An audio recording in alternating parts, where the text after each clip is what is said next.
Is the United States a singular or a plural noun? The question is not as pointless as it may sound. After all, this is a country obsessed with the tension between principles of unity and the principles of diversity. The Latin motto of the country is E pluribus unum, out of many, one. And this reflects this conflict and its expression of the hope that the country can somehow be both things at once. The history of the United States can, in this sense, be thought of in terms of this question of plurality or singularity. Before the Civil War, it was common to refer to the United States in the plural, as in, the United States are the largest country in North America. After the war, the plural became singular, and so the United States is the largest country in North America. In other words, a phrase that once described a collection of individual states became a phrase that described a singular nation. This is just the most acute instance of a general trend in American historical development. The union of sovereign states that emerged from the Revolution developed into a nation under the expanding authority of the federal government. To understand the evolution of the relations between the states and the federal government, we turn to the concept of federalism. Federalism describes any political situation in which political power and sovereignty is formally shared among separate political units and the central government that they jointly create. In these formal terms, the United States is a federal republic. Our separate political units are the several states, which together form the Union and authorize the federal government to take charge of that union according to the Constitution. Just how power is shared among these sovereign bodies, who rules, who benefits, and so on, is what concerns us in the study of federalism. And not just how federalism functions in the present day, but how it developed historically into its current form. Scholars have long distinguished several phases in American federalism. Because federalism by definition divides power among equals, the precise balance of power is never stable, since different political actors are constantly gaining or losing power amidst the changing balance of the system. In general, though, the trend over time has been a steady centralization of power in the federal government at the expense of the states. This trend conforms to a broader world historical trend of the 19th century, in which the forces of industrialization and capitalism incentivized states to broaden their authority. However, the conditions of American life made its political culture unusually hostile to the idea of a powerful central state. Anti-federalist opposition to the Constitution never died away, but instead developed in tandem with the rise of American party politics in the early 19th century.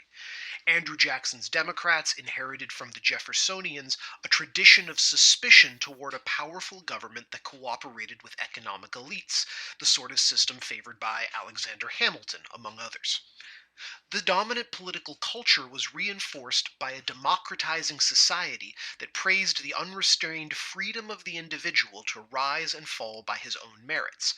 This social attitude, in various forms, has been present from the beginning of the country and remains influential today. In a broad sense, we can say that the most important result of this influence has been the uneven expansion of federal power. The federal government has always been responsible for matters of war and peace and foreign policy. This is probably the most important justification for a federal system in the first place.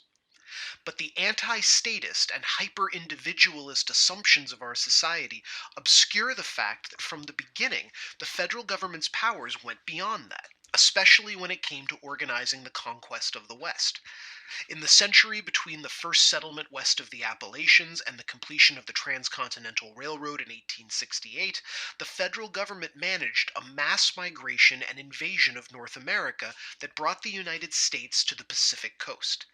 It organized the military campaigns against Indian tribes, dispossessed and expelled the survivors, and enforced a legal system for the claiming, buying, selling, and settlement of land. It set the rules by which settler governments became states, and thus fully equal members of the federal union. Throughout this period, and on to the present day, both federal and state governments shaped the economic future of the West, despite the strong popular prejudice against this kind of government activism. Nevertheless, governments not only created and regulated internal markets, they worked hand in hand with selected firms and entrepreneurs to organize the exploitation of resources, most often by selling public land at low prices and breaking up workers' attempts to organize unions. All of this is to say that it is too simplistic to understand the development of federalism as a steady decline of state sovereignty against the growing might of Washington. This belief serves as a kind of political myth in contemporary American politics, but it gets the history wrong. The federal government has always been more assertive in the use of its powers than popular belief allows. But it is also true that the federal government has not grown steadily, but instead in abrupt starts and stops, with the biggest and most consequential growth occurring during periods of severe crisis. During the Civil War and Reconstruction, and during the Great Depression, the country faced crises that only the federal government was remotely equipped to handle. In the Civil War, the very premise of the Union was violently challenged. The secession of the slave states was by no means an obviously illegal act. This was still a political culture deeply influenced by the belief that the member states of the Union retained important powers that balanced their relationship with Washington. Chief among them, the right to depart the Union if the voters of a state believed it to be in their best interests. While this belief was challenged by a deep and widespread sense of loyalty to the Union, there was no obvious legal limit to the idea of secession. Instead, the question was decided politically, and the Union victory in the Civil War effectively suppressed the idea of full state sovereignty, including the right to secede. Instead, the post war United States ostentatiously described itself as a single and indivisible nation. This did not immediately change the daily functions of the federal government, but it did accelerate a trend in which Americans had come to see themselves less as citizens of their home states and more as American citizens. This trend was primarily driven by mass immigration and high levels of mobility. Americans are always on the move, picking up and setting down across different states, and new Americans arrive constantly, often in large numbers. These massively important trends tended to break down allegiance to a given state, or even a county, in favor of a national allegiance to the United States.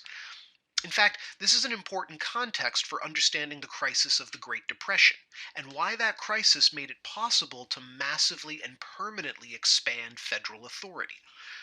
The collapse of liberal capitalism was not an issue that could be managed by individual states, and the scale of the collapse was such that even the stubbornly anti-statist governing consensus accepted that extraordinary measures were needed to keep the country together.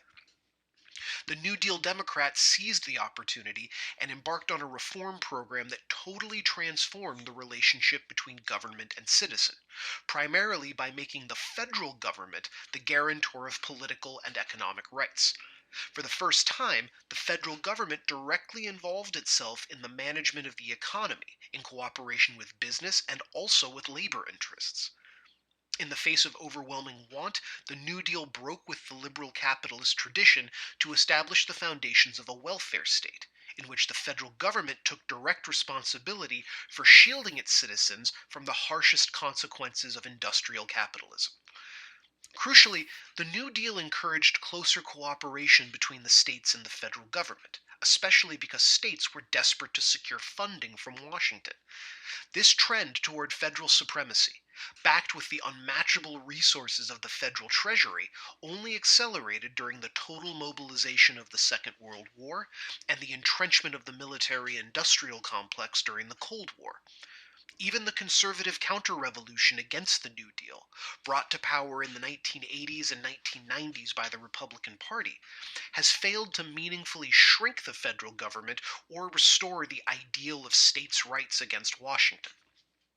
The contemporary federal regime is one in which the federal government exercises broad authority over state activities, despite the many powers states retain to regulate affairs within their borders.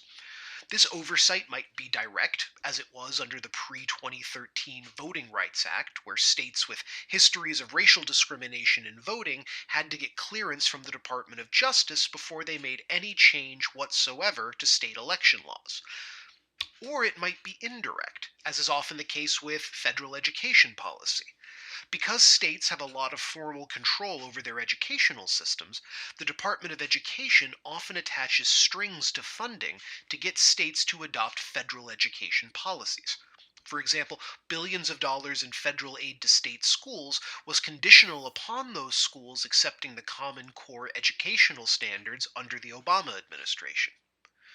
In fact, under contemporary federalism, the most common way for the federal government to exert its will over the states is through funding mechanisms. Many state constitutions have so called balanced budget amendments, which essentially means that the state cannot spend more than it takes in per year. This is the sort of rule that makes sense for individuals, but is catastrophically misplaced when it comes to government, especially in states where voters punish any new attempt at raising taxes. As a result, most states rarely have the funds they need to finance all of their activities, and they rely on federal dollars to make up the difference. This is because the federal government is authorized to raise taxes and incur debt, powers which are absolutely indispensable for any functioning government. Moreover, since Congress is made up of delegations elected by the states, legislators have every interest in steering federal resources to their home districts and states, which both ensures the completion of necessary projects and likely boosts the members' chances of re election. So the states have every reason to go to the federal government for money, and the federal government has every reason to impose conditions on the disbursement of that money. This dynamic, in which the federal government holds the balance of power because of its economic resources, is fairly new to American federalism. At the very least, it is a dynamic that gives the federal government a significant advantage over the states. Now, we must remember that this wealth being redistributed by the federal government is wealth drawn from the states in the first place.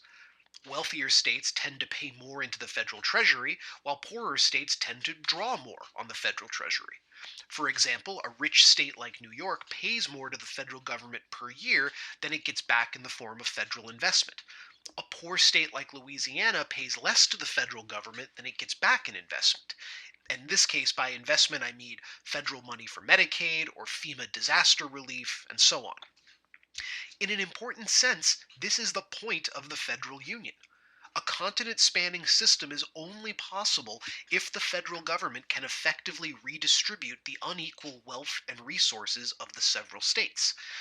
But this redistribution of material resources also implies unequal relationships of power among the states themselves, and more importantly, among the people of those states. This is why Edward Rubin encourages us to get rid of any old fashioned beliefs we may have about the founder's ideal of a union of free states working together with a limited federal government.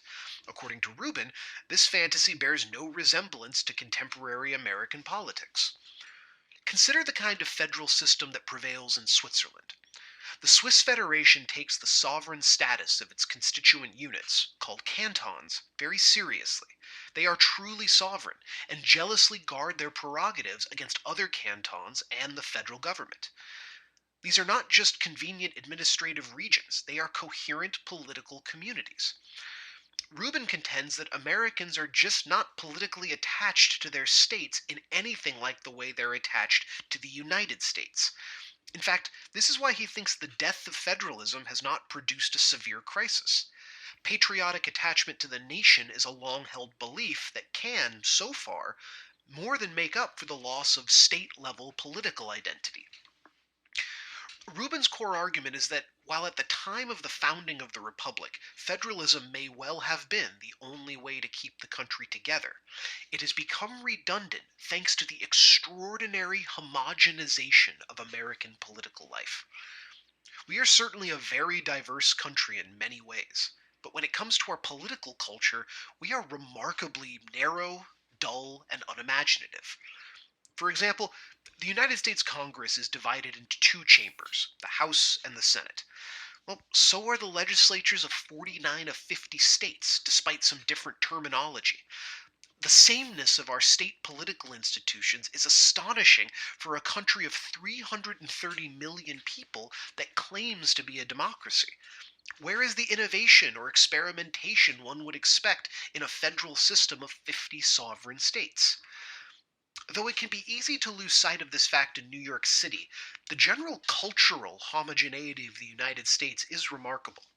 Hundreds of millions of people on a vast continent speak essentially the same form of English, eat similar foods, consume the same entertainment, and share the same political parties and platforms. The exceptions, cosmopolitan cities like New York or Los Angeles, distinct societies like those in Utah or Hawaii, only underscore the overwhelming sameness of American life. There is a level of conformity in American culture that our hyper individualistic rhetoric imperfectly hides.